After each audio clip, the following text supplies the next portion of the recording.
जय हिंद दोस्तों, मैं राजकुमार आप सभी का स्वागत करता हूं ज्ञानपीठ जीके पॉइंट के इस यूट्यूब चैनल पर। दोस्तों आइए डिस्कस करते हैं एसएससी जीडी एग्ज़ाम जो 23 तारीख की चौथी शिफ्ट थी उसमें क्या क्या प्रश्न पूछे गए थे उनके बारे में। 23 तारीख की 3 शिफ्ट पहली, दूसरी और तीसरी मैंने अपने अपलोड कर दी है, तो आप उनको वहाँ से देख सकते हैं कौन से प्रश्न आ सकते हैं। तो पहले प्रश्न की ओर बात करते हैं, कौन सा प्रश्न आया था। दोस्तों आपसे पूछा गया था कि भारतीय राष्ट्रीय कांग्रेस की स्थापना कब हुई। भारतीय राष्ट्रीय कांग्रेस की स्थापना कब हुई ये पूछा गया आपसे।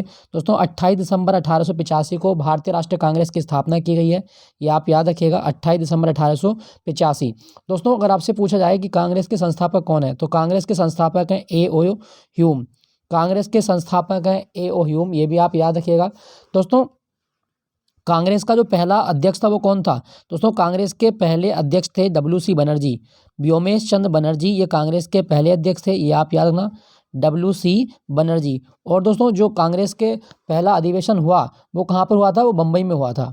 बम्बई में तेजपाल गोकुलदास जो कॉलेज है वहाँ पे हुआ था और इसमें 72 प्रतिभागियों ने भाग लिया था। तो ये प्रश्न आपसे पूछा गया था कि कांग्रेस के पहले कांग्रेस की स्थापना कब हुई, तो वो हुई थी 1885 में 28 दिसंबर को।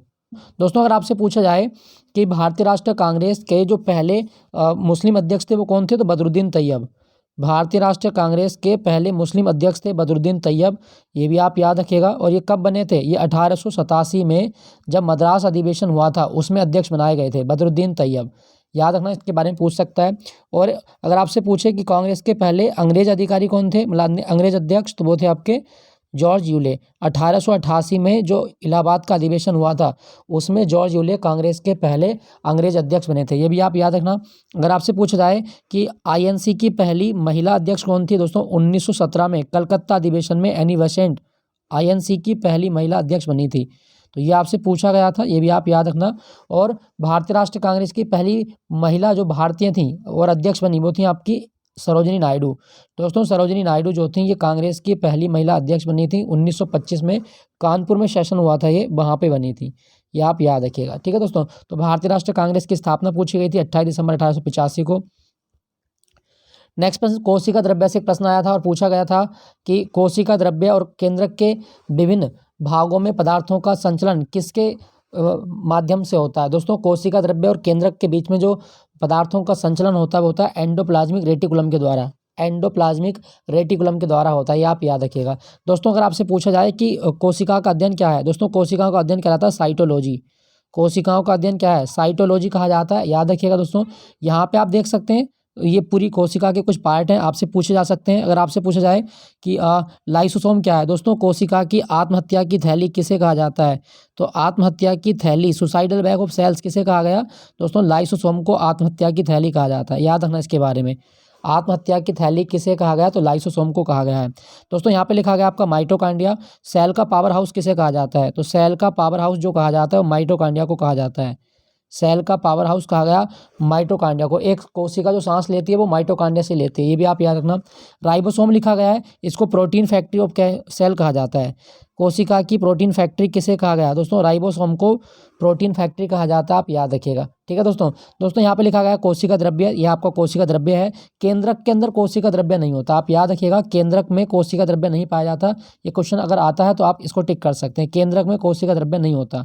तो आपसे पूछा गया था कि कोशिका द्रव्य और केंद्रक के बीच जो पदार्थों का संचलन होता है वो किसके द्वारा होता है, एंडोप्लाज्मिक रेटिकुलम के द्वारा होता है। नेक्स्ट प्रश्न आपसे पूछा गया था कि पृथ्वी पर ऋतुओं में परिवर्तन होता है क्योंकि। दोस्तों पृथ्वी में जो ऋतुओं में परिवर्तन होता है वो होता है पृथ्वी की अपनी धुरी पर घूमने के कारण, अपनी धुरी पर घूमने के कारण पृथ्वी पर ऋतु परिवर्तन देखा जाता है। सूर्य के चारों पृथ्वी की स्थिति में परिवर्तन मौसम के सूर्य के चारों पृथ्वी की स्थिति में परिवर्तन के कारण मौसम बदलता रहता है, याद रखना, इसके बारे में आपसे पूछ सकता है। दोस्तों यहाँ पे ना आपसे दो चीज़ें और पूछी जा सकती हैं, संभावित है, और वो है आपका ये जो स्थिति बनती है दोस्तों, जब सूर्य पृथ्वी के नज़दीक दूरी पर होता है तो इस स्थिति को कहा जाता है आपका पेरिहीलियन। पेरिहीलियन की स्थिति बनती है 3 जनवरी को। और जब सूर्य और पृथ्वी के बीच की अधिकतम दूरी होती है तो इसे कहा जाता है अपहीलियन, यानी कि अपहीलियन होता है अपसोर, अपसोर। और अपसोर की स्थिति होती है 4 जुलाई को। तो अपसोर की स्थिति 4 जुलाई को और उपसोर की स्थिति 3 जनवरी को होती है। दोस्तों अगर आपसे पूछे कि सूर्य और पृथ्वी के बीच की न्यूनतम औसत दूरी कितनी है, तो 149.6 मिलियन किलोमीटर, 149.6 मिलियन किलोमीटर ये सूर्य और पृथ्वी के बीच की एक दूरी होती है जो औसत दूरी है, याद रखना इसके बारे में। ठीक है दोस्तों यहाँ से आपको एक क्वेश्चन ये पूछ सकता है कि पृथ्वी की त्रिज्या कितनी है, तो 6371 किलोमीटर पृथ्वी की त्रिज्या है, आप याद रखना। दोस्तों यहाँ पे मैं आपको एक चीज़ और दिखा देता हूँ, यहाँ से ये क्वेश्चन आ सकता है आपके एग्जाम में। दोस्तों ये पूरी पृथ्वी है, अगर आपसे पूछा जाए कि पृथ्वी का ध्रुवीय व्यास कितना है, दोस्तों पृथ्वी का ध्रुवीय व्यास कितना होता है, तो आप देख सकते हैं ये वाला 12,714, ये पृथ्वी का ध्रुवीय व्यास है 12,714 किलोमीटर। पूछे पृथ्वी का विषुवतीय व्यास कितना है, तो 12,756, ये आप लिखा देख सकते हैं 12,756 ये पृथ्वी का विषुवतीय व्यास है, याद रखना, ये आपसे पूछा जा सकता है। पृथ्वी दिवस होता है 22 अप्रैल को, तो ये प्रश्न पूछा गया था कि ऋतुओं में परिवर्तन क्यों होता है, इससे पहले आया था लू के बारे में। नेक्स्ट प्रश्न आपसे पूछा गया था राष्ट्रीय युवा महोत्सव 2021 कहाँ पर हुआ था, दोस्तों राष्ट्रीय युवा महोत्सव 22 वाला आया था, 22 वाला पूछा गया था, तो वो हुआ था आपका पांडिचेरी में, ये 21 नहीं है 22 है। राष्ट्रीय युवा महोत्सव 2022 ये पांडिचेरी में हुआ था।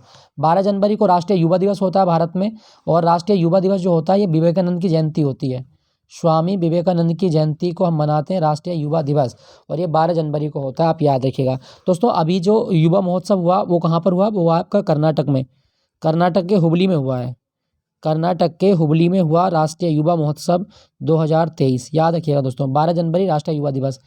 नेक्स्ट प्रश्न आपसे पूछा गया, अच्छा दोस्तों यहाँ पे ना मैं आपकी एक चीज़ और बता दूं, जो आपने पांडिचेरी लिखा है, पांडिचेरी का एक डांस याद रखना, ये क्वेश्चन आ जाता है एग्जाम में, और वो है आपका गराड़ी।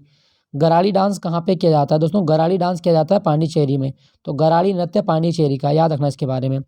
आपसे पूछा गया था कि ड्री फेस्टिवल किस राज्य में मनाया जाता है, दोस्तों ड्री फेस्टिवल है अरुणाचल का, और ये फसल पकने, जब फसल पक जाती है तब ड्री फेस्टिवल मनाया जाता है, तो फसल पकने पर जो अप्तानी जनजाति है ना, अप्तानी जनजाति इसको मनाती है, तो ये आप याद रखिएगा, ड्री फेस्टिवल अरुणाचल प्रदेश।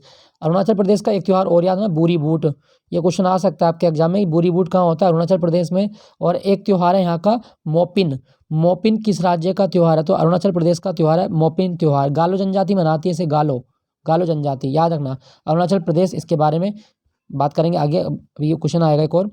भगवान महावीर ने कितने वर्ष की आयु में गृह त्याग किया था, दोस्तों भगवान महावीर ने जो गृह त्याग किया था वो 30 वर्ष की आयु में किया था, अपने भाई नंदीवर्धन की आज्ञा लेकर इन्होंने 30 वर्ष की आयु में ज्ञान प्राप्त गृह त्याग कर दिया था, और 12 साल की कठोर तपस्या के बाद इनको 42 वर्ष की उम्र में ज्ञान की प्राप्ति हुई थी, याद रखना भगवान महावीर स्वामी को 42 साल की एज में ज्ञान की प्राप्ति हुई, और ज्ञान प्राप्ति के बाद में इनको जिन कहा गया है, जिन जिसका मतलब होता है विजेता, और साथ साथ निर्ग्रंथ भी कहा गया है। निर्ग्रंथ का मतलब है जो बंधन में नहीं बंधे, तो निर्ग्रंथ और जिन ये किसके उपनाम है, भगवान महावीर स्वामी के उपनाम है, और ये जैन धर्म के 24वें तीर्थंकर हुए हैं, ये भी आपको याद रखना है। दोस्तों अगर आपसे पूछा जाए कि भगवान महावीर स्वामी को जो ज्ञान मिला था वो कौन से पेड़ के नीचे मिला था, तो साल के वृक्ष के नीचे, नदी का नाम है रिजुपालिका नदी के किनारे भगवान महावीर स्वामी को ज्ञान की प्राप्ति हुई, और इनको जो ज्ञान मिला उसको कहा गया केवल्य, याद रखना केवल्य, जैन धर्म में पवित्र ज्ञान को केवल्य कहा जाता है। क्लियर दोस्तों, तो ये आपसे पूछा गया था कितने साल की एज में, वो है आपका 30 साल की एज में। और महावीर स्वामी कौन से वंश से संबंधित हैं, ज्ञात्रिक वंश से संबंधित है, आप याद रखिएगा। क्लियर। नेक्स्ट प्रश्न आपसे क्या पूछा गया था, द्वितीय पंचवर्षीय योजना से क्वेश्चन था दोस्तों। द्वितीय पंचवर्षीय योजना की समय सीमा याद रखिएगा 1956 से 1961, और इसका उद्देश्य क्या था, भारी उद्योगों की स्थापना। द्वितीय पंचवर्षीय योजना भारी उद्योगों की स्थापना बल देती है, और इसका मॉडल आप याद रखिएगा महालनोबिस मॉडल। द्वितीय पंचवर्षीय योजना का मॉडल क्या है, वह है आपका महालनोबिस मॉडल, ये आप याद रखिएगा। ठीक है दोस्तों, तो भारी उद्योगों के बल, यहाँ पे मैंने आपका पूरा चार्ट लगा दिया है, आप देख सकते हैं। प्रथम पंचवर्षीय योजना की समय सीमा आप देखें तो दोस्तों प्रथम पंचवर्षीय योजना 1951 से 1956 कृषि पर बल देता है। द्वितीय पंचवर्षीय योजना 1956 से 1961 औद्योगिकीकरण। तीसरी अर्थव्यवस्था, ये गतिमान अर्थव्यवस्था बनाने का टारगेट था 1961 से 66।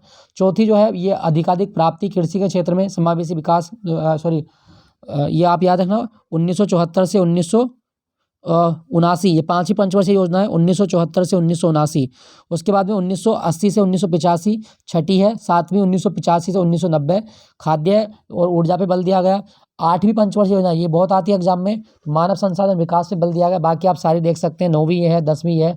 11वीं पंचवर्षीय योजना की समय सीमा जरूर याद रखना, बहुत आती है एग्जाम में, और ये आपकी 12वीं। तो 12वें पंचवर्षीय योजना संचालित हो चुकी हैं, तो ये आप देख सकते हैं पूरा। नेक्स्ट प्रश्न आपसे पूछा गया था, पंजाब के मुख्यमंत्री भगवंत मान का विधानसभा क्षेत्र कौन सा है। दोस्तों पंजाब के जो मुख्यमंत्री हैं ये 18वें नंबर के हैं और इनकी पार्टी का नाम है आम आदमी पार्टी। आम आदमी पार्टी जो बनी थी 2012 में, चुनाव चिन्ह इनका झाड़ू। दोस्तों संगरूर जिले में एक विधानसभा क्षेत्र है धुरी, तो धुरी से इन्होंने चुनाव जीता है, ये आप याद रखिएगा, पंजाब के मुख्यमंत्री। दोस्तों पंजाब के बारे में ना एक चीज़ याद रखना, इसके 3 डांस आ सकते हैं आपके एग्जाम में। एक गिद्धा पूछ सकता है, गिद्धा, एक आपका भांगड़ा पूछ सकता है, भांगड़ा, एक किकली पूछ सकता है, किकली कहाँ का डांस है, तो एक सुम्मी। तो गिद्धा, भांगड़ा, किकली और सुम्मी कहाँ के डांस हैं, पंजाब के डांस हैं, याद रखिएगा। ठीक है दोस्तों, बाकी पंजाब में बैसाखी होता है, होला मोहल्ला होता है, याद रखना, होला मोहल्ला बहुत आता है एग्जाम में। बर्मी, बर्मी किस देश की राजभाषा है। तो दोस्तों बर्मी जो राजभाषा है वो म्यांमार की है। ये आपसे क्वेश्चन पूछा गया था बर्मी के बारे में। दोस्तों आपको याद रखना जोंखा, जोंखा कहाँ की राजभाषा है। दोस्तों जोंखा भूटान की राजभाषा है, ये क्वेश्चन आ सकता है, जोंखा भूटान की। और एक याद रखना दिवेही, दिवेही कहाँ की राजभाषा है। दोस्तों दिवेही जो है ये मालदीव की राजभाषा है, मालदीव की राजभाषा है दिवेही। दोनों आप याद रखें, जोंखा भूटान की और दिवेही मालदीव की। ठीक है दोस्तों, एक आपसे पूछी जाएगी सिंगली, सिंगली दोस्तों ये श्रीलंका की राजभाषा है, सिंगली श्रीलंका की राजभाषा है, ये भी आपके एग्जाम में आ सकती है। बाकी बांग्लादेश की बंगाली आप जानते हैं, पाकिस्तान की उर्दू है, तो सारी चीज़ आप याद रखें। दोस्तों भारत में भी एक भाषा बोली जाती है कोक बोरोक, कोक बोरोक, ये क्वेश्चन आ सकता है कि कोक बोरोक कहाँ की है। तो कोक बोरोक भाषा त्रिपुरा की है, कोक बोरोक भाषा त्रिपुरा की है। एक कोंकणी याद रखिएगा, कोंकणी, कोंकणी आपकी गोवा की है, ये भी बहुत आता है एग्जाम में, कोंकणी कहाँ की भाषा है। और साथ साथ आपको याद रखना है बोडो, बोडो कहाँ की भाषा है। दोस्तों बोडो है आपकी असम की, तो असम की भाषा है बोडो, ये क्वेश्चन आ सकता है आपके एग्जाम में। बाकी डोगरी आपकी जम्मू कश्मीर की, और एक भोती आपसे पूछा जाए तो भोती लद्दाख की है, भोती जो है ये लद्दाख की भाषा है, याद रखना इसके बारे में। तो बर्मी पूछा गया था, म्यांमार की भाषा है। नेक्स्ट प्रश्न, साहित्य नाटक अकादमी द्वारा, संगीत नाटक अकादमी द्वारा कितने नृत्यों को शास्त्रीय नृत्य का दर्जा दिया गया है। दोस्तों 8 ऐसे डांस हैं जो क्लासिकल डांस है भारत में, ये आप देख सकते हैं पूरा। तो कौन कौन से डांस हैं, ये आपका भरतनाट्यम तमिलनाडु का, कथक यूपी का, कथकली केरल, कुचिपुड़ी आंध्र प्रदेश, मणिपुरी मणिपुर का, और मोहिनीअट्टम केरल का, ओडिसी उड़ीसा का, सतरिया आंध्र प्रदेश का। दोस्तों सतरिया का प्रवर्तक कौन है, शंकर देव, सतरिया का प्रवर्तक शंकर देव है। कुचिपुड़ी को शुरू किया था सिद्धेंद्र नाथ योगी ने, सिद्धेंद्र नाथ योगी के द्वारा शुरू किया गया था कुचिपुड़ी, ये भी आप याद रखना।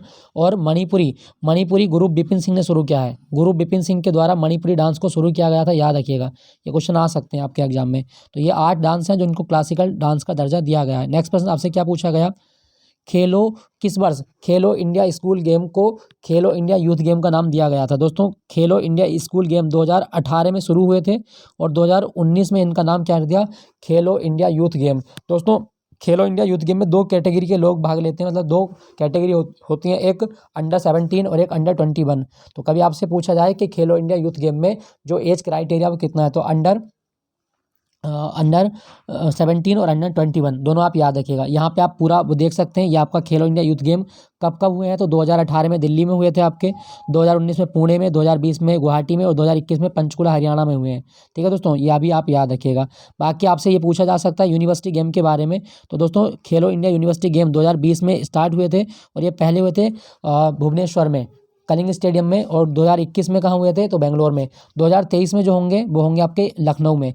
2023 के खेलो इंडिया यूनिवर्सिटी गेम ये लखनऊ में होने वाले हैं आपके अगले, ये भी आप याद रखिएगा। और खेलो इंडिया यूथ गेम कहाँ होने वाला है, दोस्तों खेलो इंडिया यूथ गेम 31 जनवरी 2023 से शुरू होगा मध्य प्रदेश में, याद रखिएगा दोस्तों। ठीक है, जब पहली बार खेलो इंडिया यूथ गेम शुरू हुए थे तो 18 खेल इसमें शामिल थे, ये भी आप याद रखिएगा। नेक्स्ट प्रश्न आपसे पूछा गया था, विद्युत धारा मापने वाला यंत्र क्या होता है। दोस्तों विद्युत धारा से कोई क्वेश्चन था, या तो एमीटर होगा या इसका मात्रक पूछा गया होगा, मात्रक होता है इसका एम्पियर, एम्पियर विद्युत धारा का मात्रक होता है, आप याद रखिएगा, क्लियर, एम्पियर। नेक्स्ट प्रश्न आपसे पूछा गया था, अप्रैल 2022 में दिल्ली का महासचिव कौन नियुक्त हुआ। तो दोस्तों 2022 में दिल्ली का महासचिव बने थे नरेश कुमार, IAS अधिकारी नरेश कुमार। दोस्तों क्वेश्चन आ सकता है कि दिल्ली को NCR का दर्जा कब मिला था। दोस्तों दिल्ली को राष्ट्रीय राजधानी क्षेत्र का दर्जा 69वें संविधान संशोधन अधिनियम 1991 में दिया गया था। 1991 में 69वां संविधान संशोधन के द्वारा दिल्ली को किसका दर्जा मिला था, तो दिल्ली को दर्जा मिला था आपका NCT का दर्जा मिला था, ये भी आप याद रखें। और दिल्ली का मुख्यमंत्री कौन है, अरविंद केजरीवाल, ये भी आप याद रखिएगा। ठीक है दोस्तों, चलिए अगले प्रश्न की ओर। अगला प्रश्न क्या पूछा गया था, अरुणाचल प्रदेश के लोक नृत्य पूछे गए थे दोस्तों। अरुणाचल प्रदेश के जो भी लोक नृत्य है उसमें ऑप्शन में होगा पोपिर है, ईदू मिश्मी है, पोंग है, अजीलामू है, चालोलोकू है, रीखमपाड़ा है, खम्पति है, बारदो छम है और तापू। ये सब अरुणाचल प्रदेश के लोक नृत्य हैं, याद रखना इनके बारे में क्वेश्चन आ सकता है। नेक्स्ट प्रश्न आपसे पूछा गया था कि संविधान के अनुसार राष्ट्रपति के कार्यकाल से महाभियोग तक कौन से आर्टिकल हैं। दोस्तों कार्यकाल से महाभियोग तक जो आर्टिकल आप देख सकते हैं पूरे आपके अनुच्छेद 52 में कहा गया राष्ट्रपति का पद, अनुच्छेद 53 में कार्यपालिका का प्रधान है, 54 में राष्ट्रपति का निर्वाचन पद्धति, कोटा है उसका, 56 में कार्यकाल है, तो 57 में दोबारा नियुक्ति है, 58 में योग्यता है, 59 में दशाएं, 60 में शपथ, 61 में महाभियोग। तो जितने आर्टिकल हैं बाकी आपके ऑप्शन से अनुसार हो सकता था। कितने बनते हैं 1 2 3 4 5 6 7 8 9 10। कौन कौन से आर्टिकल हैं ये आपको पता चल गया है। ये भारत की राष्ट्रपति हैं द्रौपदी मुर्मू, भारत की पहली आदिवासी महिला राष्ट्रपति द्रौपदी मुर्मू, 15वीं राष्ट्रपति हैं, ये भी आप याद रखिएगा। तो दोस्तों ये प्रश्न आपसे पूछे गए थे 23 तारीख की चौथी शिफ्ट में, 23 जनवरी में जो चौथी शिफ्ट हुई थी उसमें ये क्वेश्चन आए थे। आई होप ये सेशन आपको अच्छा लगा होगा। अच्छा लगे तो प्लीज़ एक बार लाइक जरूर कीजिएगा वीडियो को। मिलता हूँ आपको अगले जो आज शिफ्ट में पूछे गए हैं उनके साथ। Thank you for watching Gyanpeeth ji के पॉइंट।